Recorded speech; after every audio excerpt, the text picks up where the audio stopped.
Get your reactions ready. The live portion of the show will begin in just a moment. McKinney crushes that. 1-0 Yankees. Billy McKinney. Today is Saturday, June 24th, and it's Game 2 between the Yankees and the Texas Rangers.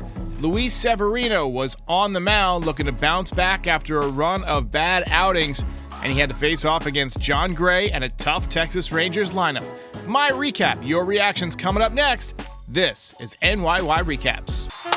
Welcome to Yankee Stadium. Just when they thought I was out, they pull me back in.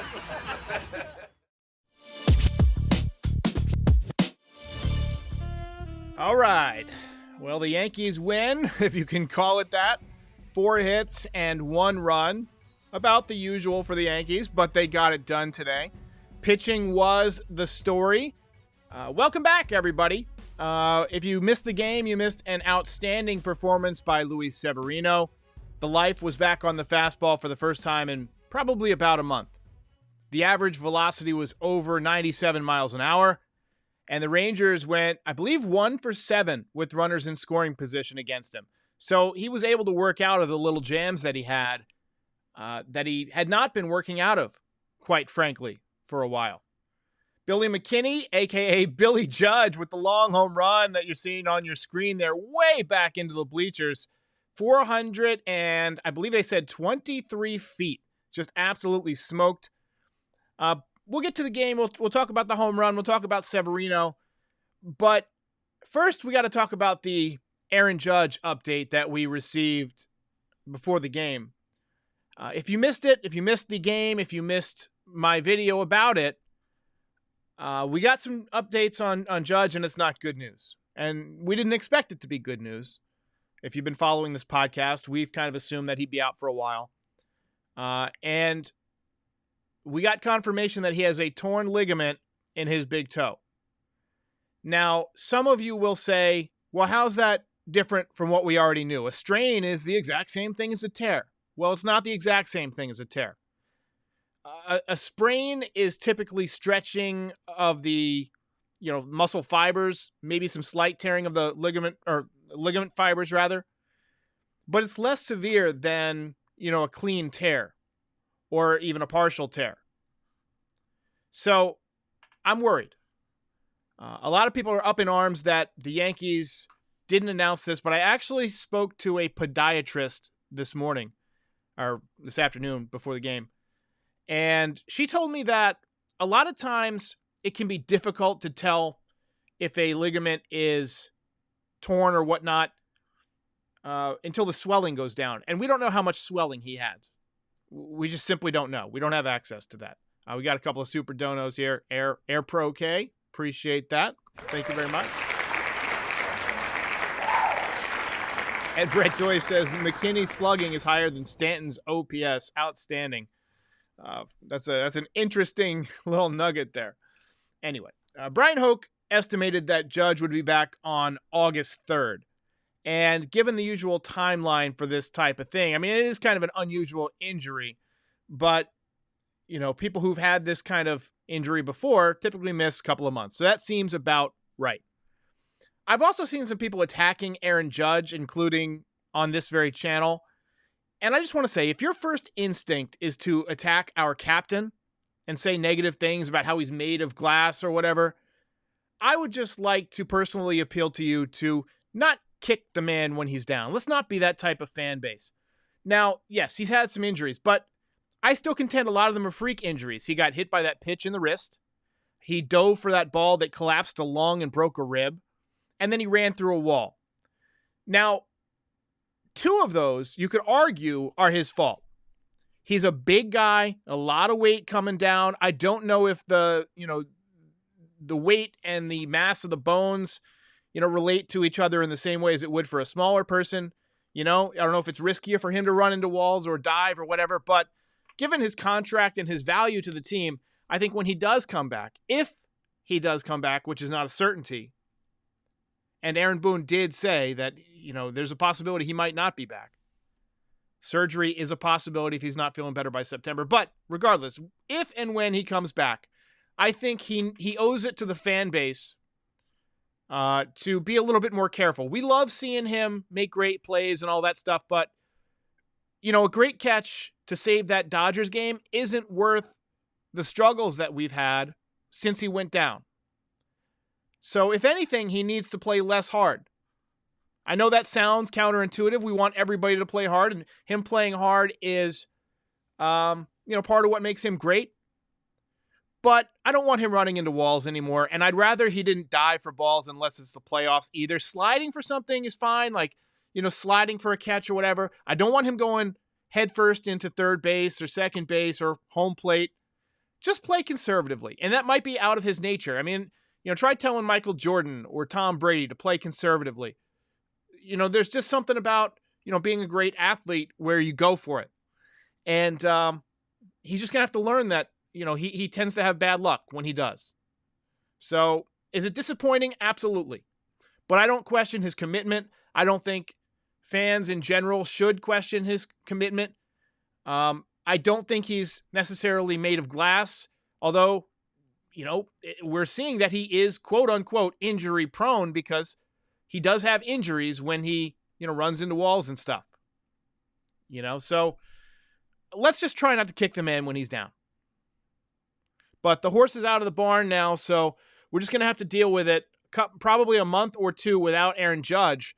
And the offense has got to do better than 4 hits and 1 run. Now, I'm not trying to be down on them because they won today, and it was a good win against a good team, but you got to do better offensively.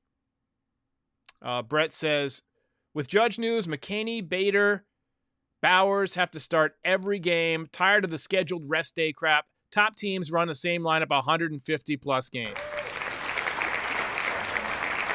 Look, the rest days obviously don't help because it seems like they lead the league in rest days and they still lead the league in injuries, All right, on to the game. I thought it was interesting that both Donaldson and DJ were out of the lineup on the bench today, and it wasn't like rest days. It was just, we don't want you playing today days. But if you're hoping to see Peraza in there soon, I wouldn't hold your breath because he's dealing with an abdominal strain, a slight one, but he is dealing with it. So yeah, doesn't sound like there's much help on the way. And it was another slow offensive day, but the pitching fortunately stepped up. Severino walked 2 batters in the first inning, but Jake Bowers made a great throw from right field to nail a runner. Had no idea at the time how crucial that run was going to be, but if you look at the man's Statcast, which we will do later, I decided to pull up all the Statcast stuff ahead of time this time so that way we can just go through it. So I've got 4 or 5 players that I want to look at. But if you look at his Statcast metrics, he's excellent. He is in the 82nd percentile of arm strength. So the arm is legitimate. Yankees left the bases loaded in, I believe it was the 3rd inning. Anthony Rizzo struck out to end the inning. Worth noting that he swung at some truly horrible pitches today. He had no idea what to do with John Gray's sweeper. Just no chance on it. He was swinging at pitches that would have hit him. Look, just some pitchers just, whatever they throw, you got no idea. I mean, he just completely looked baffled by John Gray today. Although he did pick up a base hit later in the game. He was 1 for 3. Yankees jumped out in front in the bottom of the 4th. Billy Judge / Billy McKinney. There it goes. That ball is high. It is far. It is gone. 423 feet. And here comes Cece. She's feeling a lot better. She was able to make it up the stairs for the first time today. She's on a ton of drugs. We're trying to rehab her, but thank you to everybody who contributed. She's still limping a lot. She can't walk very far, but the fact that she came up the stairs today is encouraging. Anyway, 4th home run of the season for Billy McKinney. He's only been here a few weeks, and the Yankees may have actually stumbled on a pretty good player here. He was part of that Gleyber Torres trade back in the day. And, he's kind of bounced around a little bit since then, but the Yankees have thought highly of him for a long time. And some guys are just, late breakout kind of players. I can't think of many offhand, but Jose Bautista is an example. A guy who came from out of nowhere who had bounced around and then put it all together. I still liked it when Odor punched him in the face, though.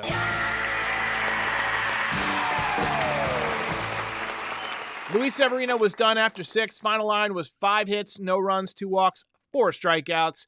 He absolutely needed that. I thought the fastball was crisp today. It had that little ride on it that you're used to seeing from him. And frankly, the Rangers didn't look very comfortable. They just, they didn't look like they had much of a chance, quite frankly. I feel like he could have even gone longer. He threw 95 pitches, got him out of there on a confident note, and I think that's an excellent building block for Luis Severino.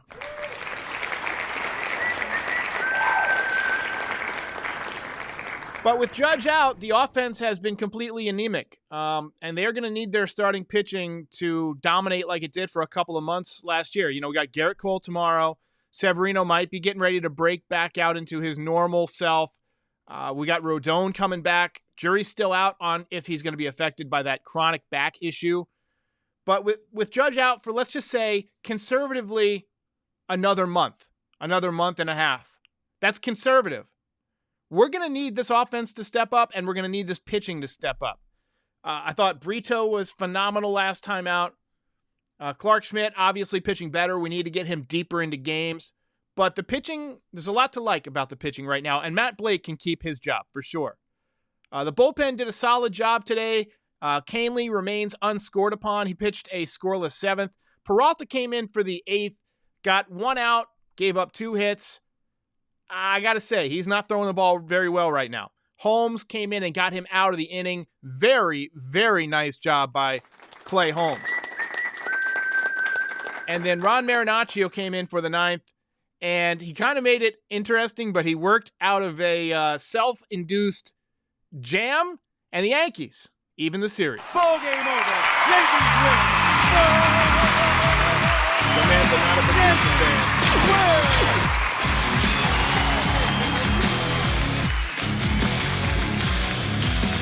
Ooh, we got to talk about this comment from Doug.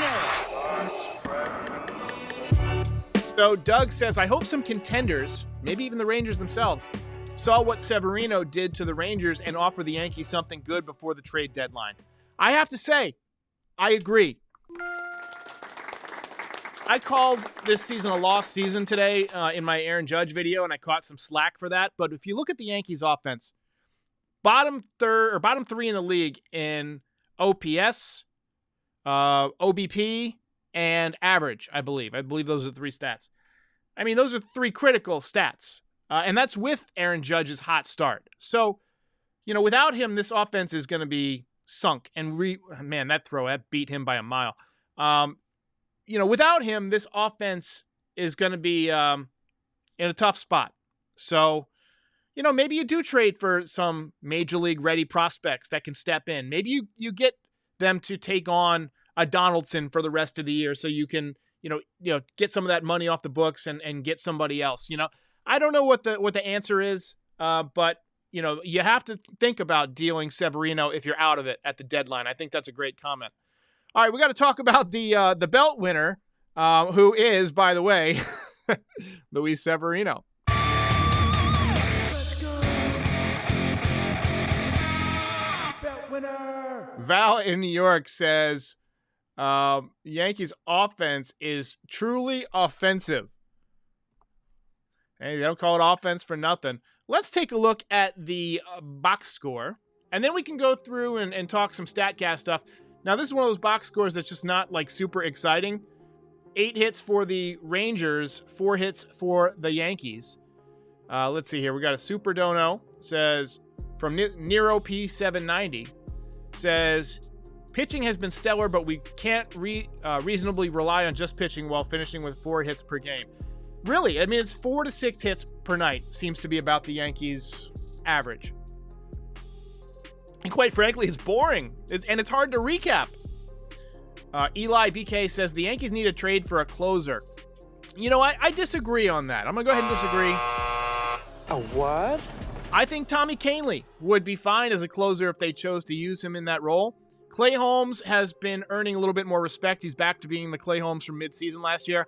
I still don't trust him in the playoffs. I would go with Kahnle above him in the 9th inning. in the playoffs. Brett with another Super Dono says, extra fun fact, coming into this game, Luis Ariz had 8 more hits than the entire Yankees roster, not named Aaron Judge. Ding. Wow. Lori C says, Donaldson robs my joy. So, yeah, as you can see, the hits all came in a row in the order, which is odd. Bader, Rizzo, Stanton, and McKinney all had 1 hit. Stanton broken, I believe, 0 for 20 slump. He's hitting 187. He's hitting lower than Anthony Volpe. Yikes.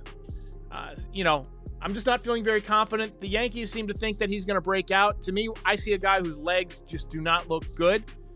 And somebody said this morning, they commented, and I had to ban the commenter because they went in a profanity-laced tirade against me for calling out Giancarlo Stanton, that he looked terrible. Said, you're not a effing doctor. You don't know what the effing hell you're talking about. Look, you don't need to, be a watch builder to know how to know how to tell time. The guy's swing looks horrendous, and he looks immobile and stiff, not only at the plate, but in the field. I think he's got some serious problems with his legs. So, hopefully he's not done, but I guess we'll find out soon. All right, you guys want to take a look at some Statcast stuff? This is something we were going to do a few days ago, but we got rudely interrupted by my internet connection. So let's start with Anthony Rizzo, who had 1 hit today. You see where he ranks. Again, left is bad, like blue is bad, red is good. So I'll just take you through some of these. Average exit velocity is slightly above average, 62nd percentile. Max exit velocity about the same, 65th percentile. He doesn't hit the ball, hard as most of the league, 31st percentile, but I don't necessarily think you need to in Yankee Stadium. You can hit soft fly balls that end up as home runs. And he's got some decent home run numbers. I believe he's got 11 home runs. Yes, 11 home runs. Outs above average, that's defensive. He's in the 91st percentile, so he's obviously fantastic there. Arm strength, don't worry about that too much. He hardly ever has to throw the ball that hard from first base. And barrel percentage, the amount of time that you actually hit the ball on the barrel of the bat, I think is very important. So, the Statcast stuff looks good for him. I think we can hang on to him. Take a look at Volpe.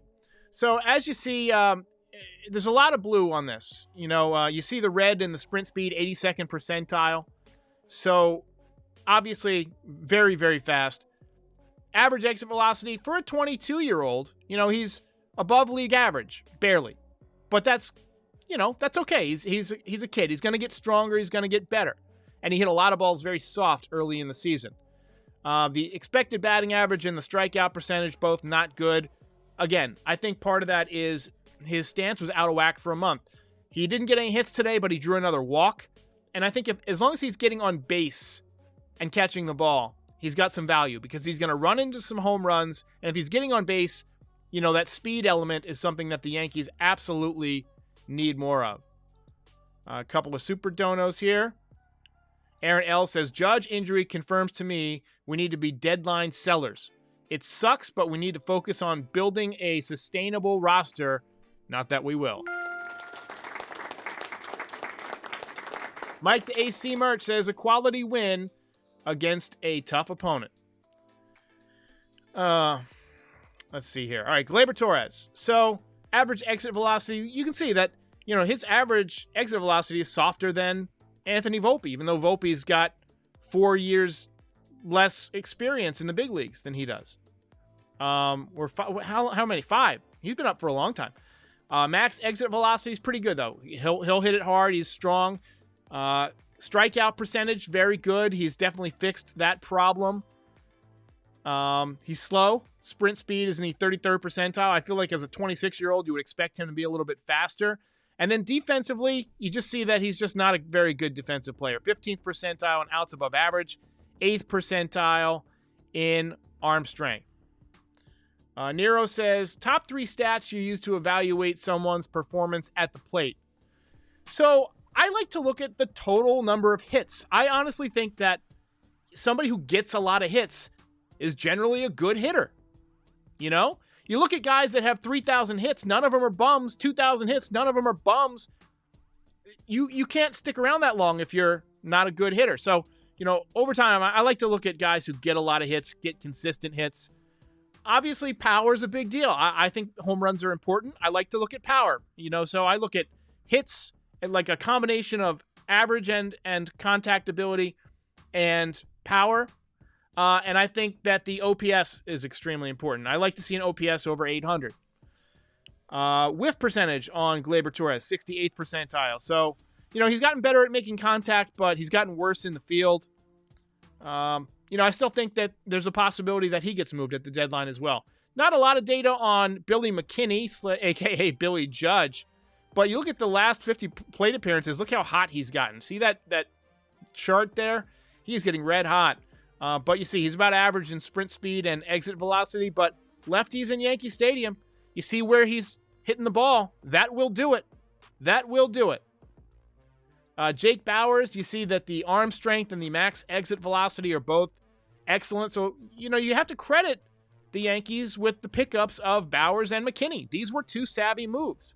And there's no way that Brian Cashman was behind these. This has to be a Mania thing or, I just feel like, maybe it is a Cashman thing. But look, they've actually performed. The Franchi Corderos have not. There's been a lot of guys who have not. Calhoun has been kind of a disappointment. He's had some moments, but he got hurt. Doesn't have any speed. Can't play defense. But you have to like what you've seen so far from Jake Bauers and Billy McKinney. Harrison Bader in the 95th percentile arm strength. But he needs to hit the cutoff man more. We've seen him overthrow home plate a couple of times this year. Defensively, obviously, he's elite, 93rd percentile. Sprint speed, he's very fast, gets very good jumps. Just not enough data offensively because he's been hurt the whole season. So, Tabor Talk says, Volpe has been solid at short. And Zachary Bay says, glad to see CeCe is doing better. Yes. I hardly agree. She is, she's 11, and she is probably not going to be around for many more years. But, if we can get 5 more years out of her where she can actually walk and be mobile, I think that's huge. She's also got some kind of a liver thing that we have to deal with that they discovered when they were treating her. So we're dealing with that. But I appreciate everybody who donated to help that out. We were able to raise quite a bit, and I think you guys are the best. Just the best. Let me go ahead and give you guys. That's for you guys. Epic Warrior says, if the Padres are out of it, do you see them dealing Juan Soto? We got a lot of prospects knocking at the door. We're not getting production at third. So, I don't think that trading for Juan Soto is necessarily the right move. I think the Yankees, what Doug Rouse said earlier before, probably makes more sense. I think if you're trading at the deadline, you want to get younger players, right? You want to move some of your assets and get younger. You want to get guys who are on the cusp, But the problem is, the last time that Cashman did that, he really didn't get much. We got Dylan Tate for Carlos Beltran. He's pitching somewhere else now. Became a pretty good reliever. The Yankees couldn't get him ironed out. We got Clint Frazier, who not only did he have problems with concussions, but his attitude just wasn't a great fit for New York. He seemed to be more concerned with his fashion and his shoes than playing good baseball. And we got Gleyber Torres, who has had some good years, honestly. But, overall, I would like to do better if we decide to sell this time. Brett says, Cashman is good at dumpster diving, but terrible at making obvious moves. And I'll say this 100 times, I still contend Bryce Harper was the move, rather than Giancarlo Stanton. Aaron L. says, Soto's still young, my guy. He's 25, but I would rather get prospects. Well, yeah, he's young, but he's only got 1 more year, and then you got to sign him for 15 years. I don't want to hand out another 15-year contract. I'm sorry. I want to get some young, controllable guys around Judge so that we can add season by season if we need to, if we have the payroll flexibility. I don't think I would re-sign Severino, even though he pitched great today. He's been too injured over the last several years, but that probably means that the Yankees will re-sign him.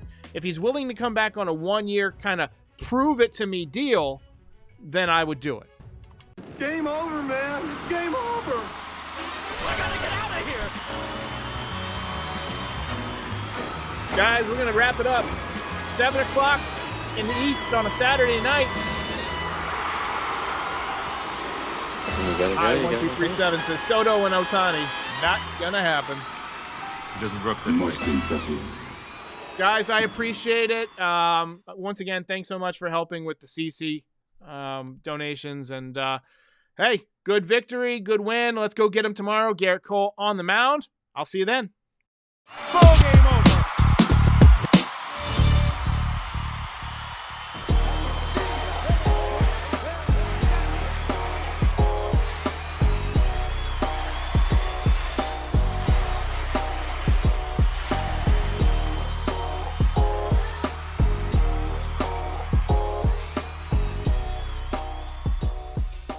Most impressive.